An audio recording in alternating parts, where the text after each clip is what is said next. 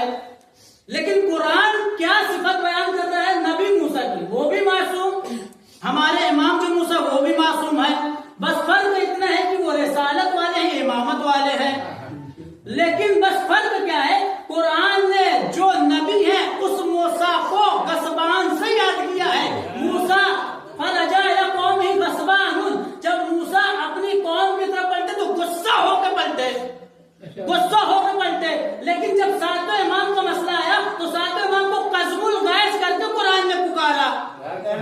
ساتویں امام کو بھائی موسیٰ قاظم کا مطلب کیا؟ قاظم کا مطلب ہے پی جانے والا. کس چیز کو پی جانے والے؟ قرآن اس چیز کو بتا رہے قزم الغیث ہے کہ غصے کو پی جانے والا. بس دونوں میں فرق اتنا ہے کہ جو نبی ہے وہ غصہ کرنے والے ہیں، جو امام ہے وہ غصے کو پی جانے والے ہیں.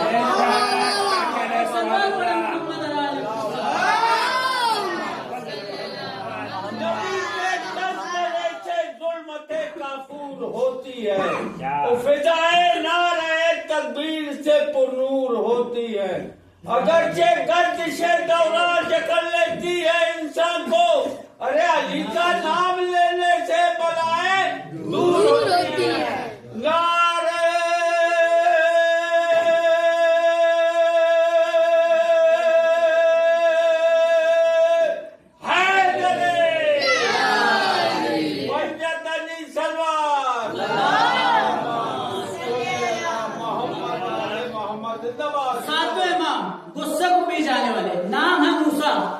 لقب ہے قاظم، یعنی غصے کو پی جانے والا.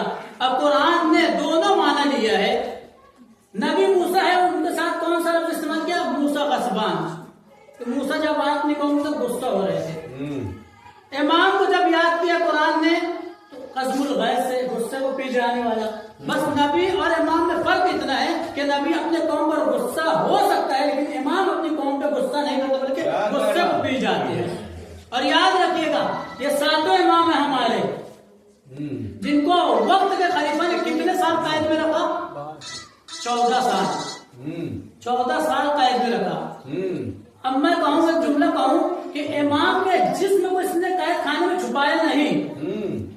یاد رکھیے گا کہ ہارون رشید وقت کا خلیفہ ہے، 14 برس تک امام کو قید میں رکھا. یہ امام کے جسم کو چھپا نہیں رہا تھا بلکہ امام کے سیرت و کردار کو چھپا رہا تھا. کیا کہنا تاکہ امام کا سیرت اور کردار ظاہر نہ ہو سکے. لیکن ایک بات اور کہتا ہوا چلوں، میں ایک بات اور کہتا ہوا چلوں، امام کو قید میں اس لیے رکھا تھا کیونکہ آخری نبی نے یہ ایک خوشخبری سنائی تھی کہ ہمارا ایک آخری حجت ہوگا جس کا نام مہدی ہوگا. اور مہدی کی ولادت کیونکہ جیسے جیسے قریب آ رہی تھی ویسے ویسے لوگ امام کو قید کر رہے تھے. اس بنا پر کہ امام کی نسل آگے نہ بڑھ پائے اور قید خانے میں امام جو ہے وفات پا جائے. قید خانے میں امام وفات پا جائے. یہی تو ہارون نے کیا. تخت پہ بیٹھا ہوا تھا ہارون رشید، تخت پر بیٹھ کر امام کو 14 سال قید میں رکھ کر یہ گمان کیا کہ جو نہ موسیٰ و قاسم باہر رہیں گے نہ مہدی آئے گا. لیکن آج دنیا والے سے میں سوال کروں گا کہ جو تخت پر بیٹھے تھے ان کی نسل آج موجود نہیں ہے، جو قید خانے میں تھا ان کی نسل آج بھی پڑھتے گئے. صلوات پڑھے محمد علی محمد.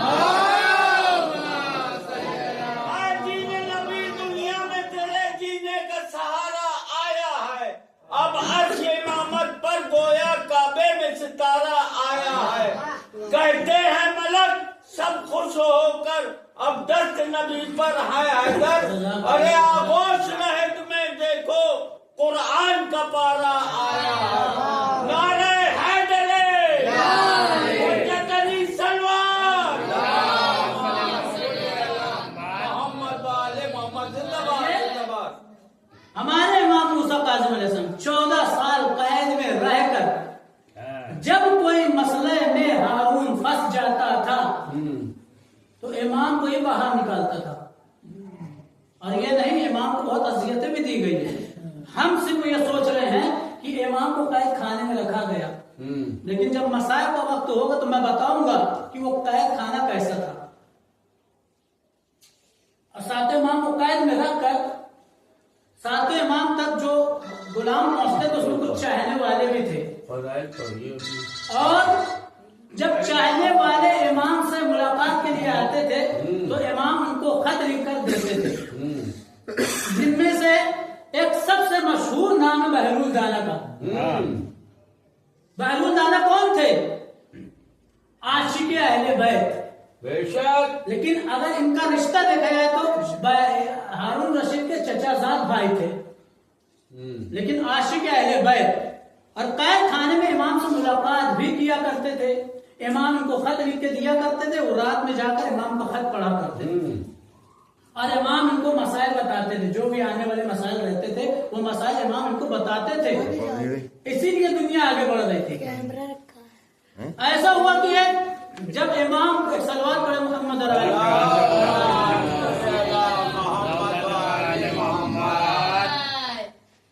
امام کو قید بند میں ڈال دیا ہارون نے، اور جب قید بند میں ڈال دیا تو مسجد میں نماز پڑھانے کے لیے کوئی امام نہیں تھا، تو ہارون رشید نے ابو حنیفہ نام کا ایک امام مقرر کیا کہ مسجد میں نماز پڑھا سکے، مسلمانوں کو دینی مسائل بتا سکے۔ ساتویں امام میں نے بتایا اس لیے قید میں ڈال دیا کیونکہ اگر ساتویں امام اپنی سیرت اور اخلاق کو پیش کرتے تو لوگ ساتویں امام کے پیروی کرتے، اور ہارون یہ نہیں چاہتا تھا کہ ساتویں امام اپنی حکومت بنا لے، لیکن کبھی بھی کسی بھی امام نے حکومت کے لالچ میں تبلیغ نہیں کی ہے، یاد رکھیے گا۔ لہذا جب ابو حنیفہ کو ہارون رشید نے امام مقرر کر دیا تو بہلول دانا کے ذریعے امام تک بات پہنچی، تو امام نے اس بات پر بہت افسوس کیا ہارون پر کہ ایسے امام کو مقرر کیا ہے کہ جس کو ابھی ذات خدا کے بارے میں معلوم نہیں، جس کو ابھی ذات محمد کے بارے میں معلوم نہیں۔ جب ابو حنیفہ مسجد میں نماز پڑھا کر درس دینے لگے، بہت مشہور واقعہ دنیات میں آپ لوگوں نے پڑھا ہوگا، درس دے رہے تھے اور کہہ رہے تھے کہ اب میں اس مسجد کا امام ہو گیا ہوں، لہذا میرا کام ہے کہ میں لوگوں تک دین پہنچاؤں، لیکن دین پہنچانے سے پہلے میں ایک بات بتاتا ہوا چلوں کہ تم تک جو دین چھٹے امام نے پہنچایا ہے، امام جعفر صادق علیہ السلام نے، وہ دین تو صحیح ہے، مجھے کوئی اعتراض نہیں ہے، لیکن جعفر صادق کی مجھے 3 باتیں سمجھ میں نہیں آتی ہے۔ وہ کہتے ہیں کہ شیطان جو ہے آگ سے بنا ہے اور اللہ تعالیٰ اسے دوزخ میں ڈالے گا، آگ میں ڈالے گا، بھلا آگ کو کیسے جلا سکتی ہے؟ میں ان کی یہ بات سے متفق نہیں ہوں اور ان سے جو ہے اختلاف ہوں۔ وہ کہتے ہیں دوسری بات وہ کہتے ہیں کہ خدا موجود ہے لیکن انہیں کوئی دیکھ نہیں سکتا۔ میں اس بات پہ بھی اختلاف اس لیے کرتا ہوں، متفق اس لیے نہیں ہوں کہ جو چیز وجود میں ہے اسے دکھنا چاہیے، اگر خدا ہے تو اس کو دکھنا چاہیے، لیکن چھٹے امام کہتے خدا موجود ہے لیکن دکھائی نہیں دیتا اور نہ کوئی دیکھ سکتا ہے۔ کہتا ہے کہ تیسرا امام کی بات مجھے یہ سمجھ میں نہیں آئی کہ چھٹے امام کہتے ہیں کہ انسان اپنا کام خود کرتا ہے، لیکن میں کہنا چاہوں گا کہ انسان اپنا کام خود نہیں کرتا بلکہ خدا بند عالم کرواتا ہے، خدا جیسے کرواتا ہے بندہ ویسے کام کو انجام دیتا ہے۔ اس بات کو بہلول دانا نے سن لیا۔ اب ہم تو یہ سنتے نا فوراً جواب دیا تھا، فوراً بھی 2 دن بعد جواب دیا تھا۔ اب جب بہلول نے اس بات کو سنا تو ایک مرتبہ خلیفہ ہارون رشید پر لعنت کرنے لگے، اور اس قدر لعنت کر رہے تھے کہ مسجد میں جتنے بھی صحابی ابو حنیفہ کے بیٹھے تھے سب نے سنا، ابو حنیفہ نے بھی سنا کہ بہلول ہارون پر لعنت کر رہا ہے۔ لہذا بہلول کو پکڑ کر دربار لایا گیا، اور جب لایا گیا تو کہا گیا کہ یہ بھری مسجد میں ہارون رشید تم پہ لعنت کر رہے تھے، یہ بہلول تم پہ لعنت کر رہے تھے۔ ہارون نے پوچھا کیا بہلول یہ بات صحیح ہے؟ کہا نہیں، جھوٹ کہہ رہا ہے یہ ابو حنیفہ جھوٹ کہہ رہا ہے۔ ساری مسجد میں جتنے بھی مومنین تھے، جتنے بھی ابو حنیفہ کے چاہنے والے تھے، سب نے کہا کہ بہلول جھوٹ کہہ رہے ہیں۔ وہ بہلول نے کہا اے ہارون رشید، یہ خلیفہ تمہارا ابو حنیفہ اور ان کے جو صحابی ہیں وہ جھوٹ کہہ رہے ہیں، اس لیے کہ ابھی ابو حنیفہ نے کہا ہے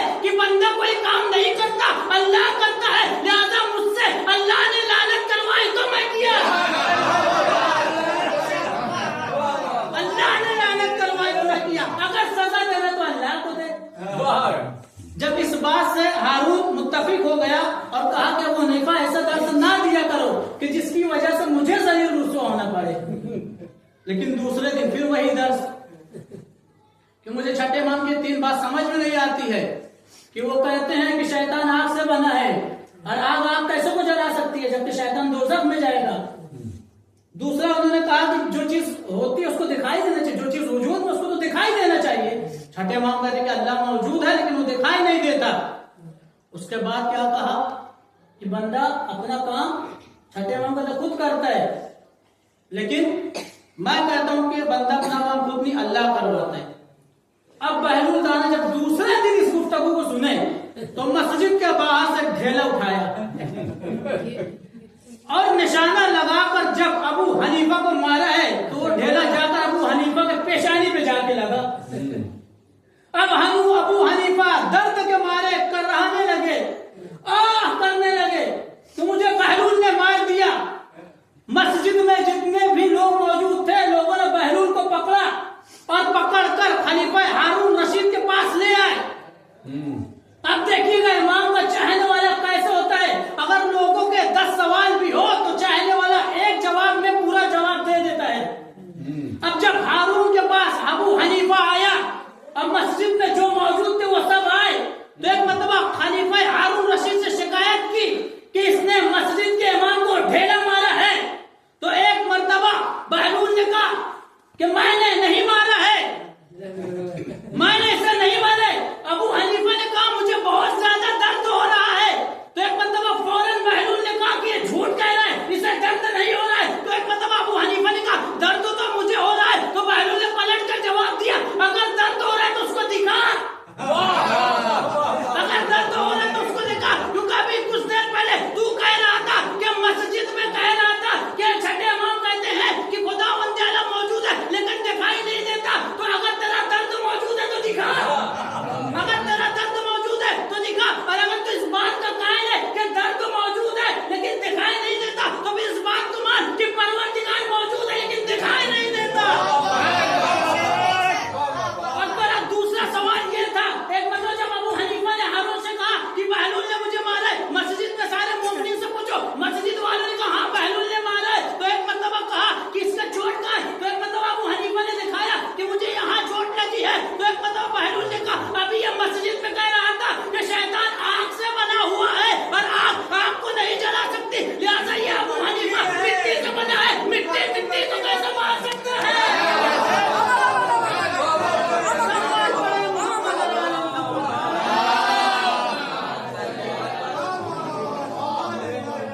مٹی کو کیسے مار سکتا ہے. اور اس کا تیسرا سوال یہ تھا کہ ہر کام بندہ کرتا ہے لہٰذا میں تو کوئی کام ہی نہیں کیا ہوں. یہ کہتا ہے کہ اللہ کرتے سے اللہ نے مارا, سزا دینا تو اللہ کو دے, مجھے کیوں دوش دیتا ہے. اور بہلول دانا نے ایک ڈھیلے میں تینوں سوال کا جواب دیا. یہ ہے امام کے چاہنے والے. کیسے مسئلہ حل کیا جاتا ہے. امام کے پاس جا کر کھانے میں سوال پوچھا کرتے تھے اور امام بہلول دانا کو اپنے دل کے حالات سناتے تھے. بہلول یقیناً حکومت تخت خلاف ہم لالچی نہیں ہیں, لیکن حکومت یقیناً ہمارا حق ہے, خلافت کا بھی ہمارا حق ہے. لیکن آج خلیفہ ہارون رشید تخت پہ بیٹھا ہوا ہے. اور یہ بات جا کر بہلول دانا خلیفہ ہارون رشید سے کہا بھی کرتے تھے کہ خلافت کا تمہارا حق نہیں ہے. خلافت کا اگر حق ہے تو جسے تم نے قید خانے میں ڈالا ان کا حق ہے. لیکن ہارون ماننے کے لیے تیار نہیں تھا, اس بات کے لیے کہ اگر امام تخت پر بیٹھ جائے تو وہ اپنی حکومت بنائیں گے. اور خلیفہ ہارون رشید کو بہلول دانا کہتے تھے کہ خدا کے عذاب سے ڈرو. امام کو تم بے گناہ کیسے قید میں ڈال سکتے ہو. امام کو ان کا حق دے دو ورنہ قیامت کے دن تمہیں بہت سخت عذاب دیا جائے گا. لیکن جب تک انسان دنیا میں رہتا ہے اس کو قیامت کا خوف ہوتا ہی نہیں ہے. جب تک انسان زندہ ہے, ارے جب مریں گے دیکھ لیا جائے گا, جب مریں گے تو کچھ نہیں دیکھا جائے گا, کیا دیکھا جائے گا. اور یہی بات ہے کہ بہلول کہا کرتے تھے کہ امام اللہ کے عذاب سے ڈرو, خلیفہ ہارون رشید سے اللہ کے عذاب سے ڈرو, اللہ کا عذاب بہت سخت ہے, بہت مارے جاؤ گے. یہاں تک کہ بہلول کہتے تھے فرشتوں سے بہت مارے جاؤ گے. لیکن ہارون ماننے کے لیے تیار نہیں تھا. کسی موقع پر ہارون جو ہے شکار کے لیے چلا گیا. بہلول دانا جو ہے دربار میں آئے اور اس جگہ پر تخت پر بیٹھ گئے جہاں پر ہارون بیٹھا کرتا تھا, اور بیٹھ کر درباریوں سے کہنے لگے کہ آج سے میں خلیفہ ہوں, پوچھو, آج سے میں خلیفہ ہوں, جو بھی مسئلہ مجھ سے پوچھنا. ابھی یہ کلام کر ہی رہے تھے کہ جو دربار میں لوگ موجود تھے بہلول کو وہاں سے کھینچ کر اتارا. کہا تیری یہ وجہ کہ تو خلیفہ وقت کے تخت پر جا کر بیٹھ گیا, اور اتنا بہلول کو مارا کہ بہلول رونے لگے. اور جب روتے روتے ایک مرتبہ اسی وقت ہارون کا دربار میں داخلہ ہوا, اور جیسے ہی داخل ہوئے تو بہلول کو روتا ہوا دیکھے, اور جب روتا ہوا دیکھے تو پوچھا بہلول تم رو کیوں رہے ہو, کیا ماجرا ہے؟ کہا میں تیرے تخت پر بیٹھ گیا تھا, تیرے درباریوں نے مجھے مارا. تو کہا تم مار کی وجہ سے رو رہے ہو؟ کہا نہیں, میں تیرے اوپر رو رہا ہوں. کہا میں اپنے اوپر نہیں رو رہا ہوں کہ انہوں نے مجھے مارا, میں تیرے اوپر رو رہا ہوں. کہا میرے اوپر کیوں رہا؟ کہا اس لیے کہ تو امام کی خلافت پر, کس لیے کہ میں تیرے تخت پر تھوڑی دیر کے لیے بیٹھ گیا تو تیرے سپاہیوں نے مجھے اتنا مارا, تو امام کی جگہ بیٹھا ہے, فرشتے تجھے کتنا ماریں گے. یہ ہے امام کے چاہنے والے جو امام کو قید میں رہ کر, یقیناً کسی شاعر نے بہت خوب کہا ہے. کیا کہا شاعر نے؟ حسین والے قید میں بھی رہ کے کامیاب ہے, یقیناً یزید والے تخت پہ بھی رہ کے کامیاب نہیں ہے, بد نصیب ہے. اور یقیناً یہ ساتوں امام ہیں ہمارے جن کا نام موسیٰ ہے, لقب ہے قاضم, غصے کو پی جانے والا. لیکن جب ہارون کے دربار میں بہلول نے ان پہ لعنت کی ہے تو ہارون رشید نے مطلب اپنے جو علماء تھے ان کو بلایا, علماء کو بلایا اور بلا کر ایک مرتبہ کہا کہ یہ بہلول مجھے لعنتی کہہ رہے, کیا واقعی میں لعنتی ہوں؟ جب جو قید میں اس کو بہلول علیہ السلام کہتے ہیں, موسیٰ کاظم علیہ السلام, اب مجھ پہ لعنت کرتے جبکہ مجھے علیہ السلام کہنا چاہیے. تو علماء نے کہا کہ ہم سوچ کر بتائیں گے, قرآن سے دلیل لے کر آئیں گے. کہا ٹھیک ہے, کل تک کا تمہارے پاس وقت ہے, قرآن سے دلیل لے کر آنا. اب ہارون نے ایک دن کے لیے علماء کو موقع دے دیا. جب دوسرا دن دربار سجا تو ایک مرتبہ علماء سے پوچھا قرآن سے دلیل لائے ہو کہ لوگ مجھے علیہ السلام کہے؟ کہا ہاں, قرآن سے دلیل لائے ہیں کہ لوگ تمہیں علیہ السلام نہ کہے, لوگ تم پہ لعنت کرے.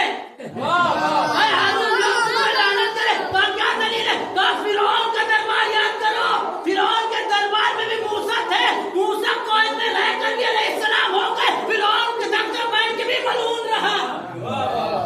قرآن کے اعتبار سے تو تم لعنتی ہو اور لعنت کے حقدار ہو. اور یہ بات جب دیکھی نہیں گئی کہ بہلول کا روزانہ امام سے ملاقات ہے تو ہارون اپنے سپاہیوں کے ساتھ قید خانے میں گیا.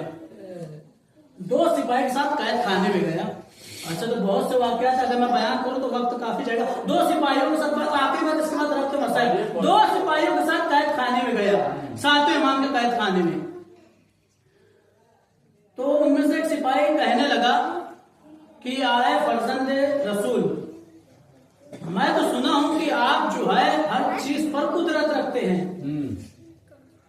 جتنے بھی رسول کے فرزند ہیں ہر چیز پر قدرت رکھتے ہیں, لیکن جب آپ ہر چیز پر قدرت رکھتے ہیں تو اس قید خانے میں کیسے بند ہے؟ آپ چاہیں تو اس قید خانے کا دروازہ توڑ سکتے ہیں. تو ساتویں امام نے کیا جواب دیا؟ یقیناً ہم اس چیز پر بھی قدرت رکھتے ہیں کہ اگر میں چاہوں تو ہارون کے تخت پر بیٹھ جاؤں, اتنا قدرت تو رکھتا ہوں. اور امام نے ایک دیوار کی طرف اشارہ کیا قید خانے کی کہ اگر میں چاہوں کہ یہ دیوار سونے کی ہو جائے,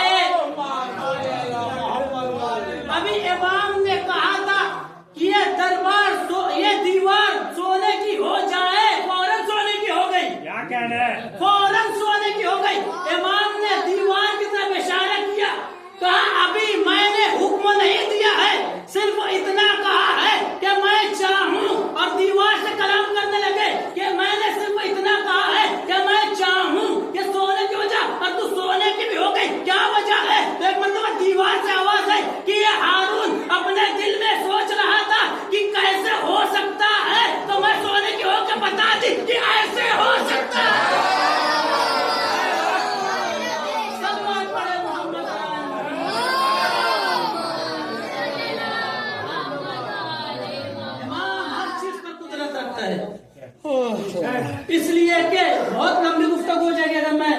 شامل ہو گئے اپنے موضوع میں، اس لیے کہ ہم سوچتے ہیں کہ اللہ تعالیٰ جو کن فیکون کا مالک ہے، اللہ کن کہے تو وہ فوراً ہو جائے، لیکن اللہ جو ہے کن فیکون نہیں کہتا ہے۔ کن فیکون کہنے کا اللہ نے اہل بیت کو دیا ہے، کیونکہ کن اور فیکون کہنے کے لیے زبان کو ہونا ضروری ہے، اور اللہ زبان نہیں رکھتا۔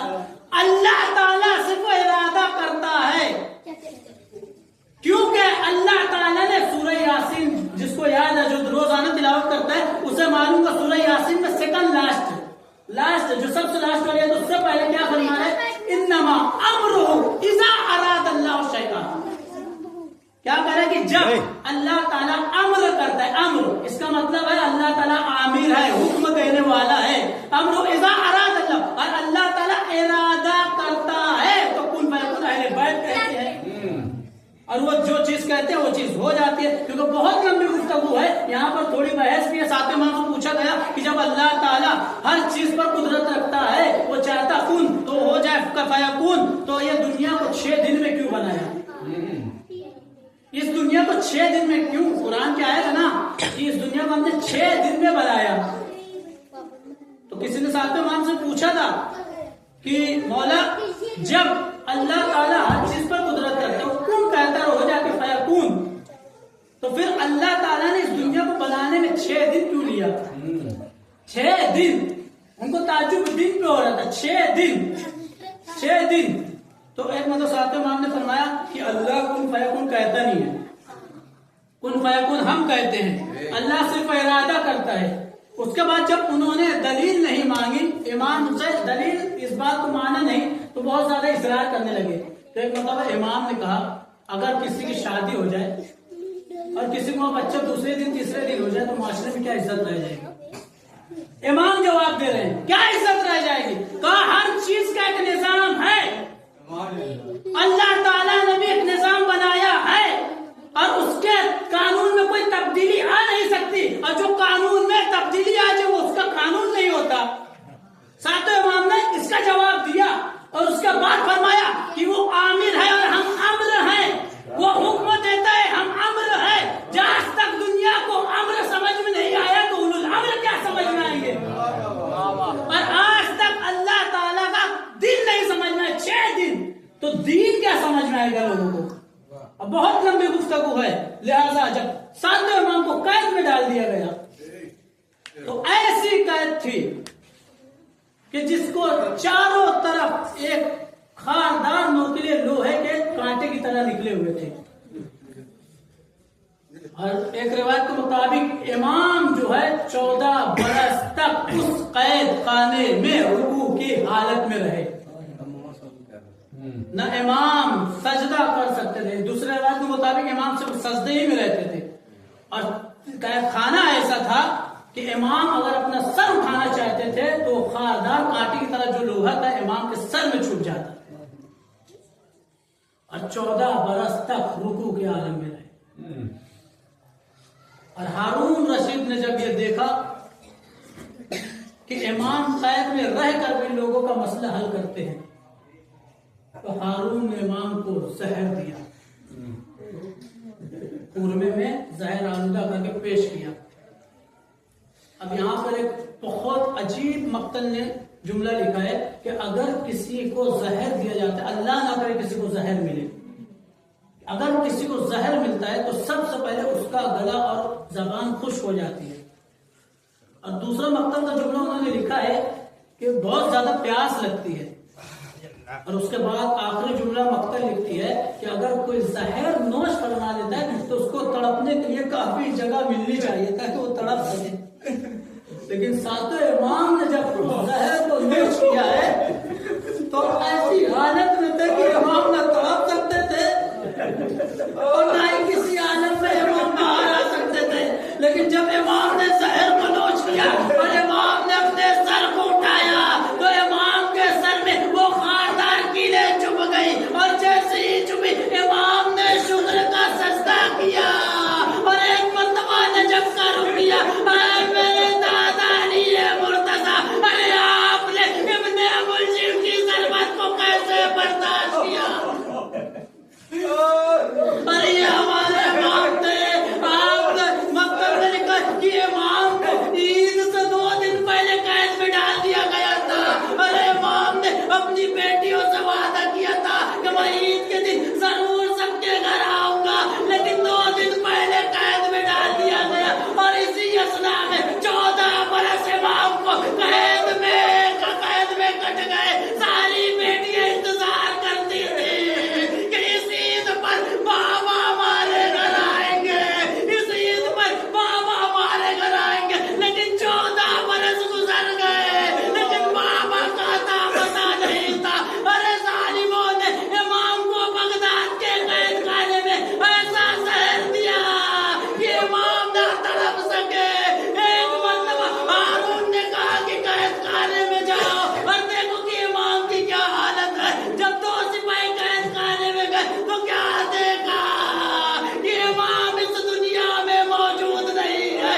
آپ لوگوں سے گزارش ہے کہ ایک مرتبہ سورہ الحمد اور 3 مرتبہ